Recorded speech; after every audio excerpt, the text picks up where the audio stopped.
আজকে আমি এই কৌটোটার উপরে খুব একটা ইন্টারেস্টিং জিনিস বানাবো। প্রথমে এর উপরে যে প্লাস্টিকটা ওটাকে আমি খুলে নিয়েছি, নেওয়ার পরে এখানে আমি কালার করে নিলাম। তারপরে ঢাকনাটার উপরে আমি একটু ক্লে আর্টকে ব্যাঙের ছাতার যে উপরের অংশটা হয় না, ওইটার একটু ইফেক্ট দিয়ে নিয়েছি। তারপরে বাড়িটার উপরে একটু দরজা আর একটু ডিটেলিং অ্যাড করলেই আমাদের এই সুন্দর বাড়িটা তৈরি হয়ে যাবে। নেক্সট আমি এখানে একটু গোল কার্ডবোর্ড নিয়েছি, তারপর একটু কালার করে নিলাম। নেওয়ার পরে ওই যে বাড়িটা আমরা বানিয়েছিলাম ওটাই আমরা অ্যাটাচ করে দেবো।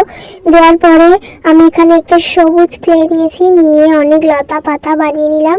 নেওয়ার পরে এখানে একটু পুকুর টাইপের করার জন্য ব্লু কালারের ক্লে ইউজ করেছি, আর তারপরে একটু ফুল আর ব্যারিকেড দিয়ে দিলেই তোমাদের তৈরি হয়ে যাবে একটা সিক্রেট। তোমাদের এই আইডিয়াটা কেমন লাগলো অবশ্যই কমেন্টে জানিও, আর এটা তোমাদের ভালো লাগলে একটা লাইক আর সাবস্ক্রাইব করে দিও।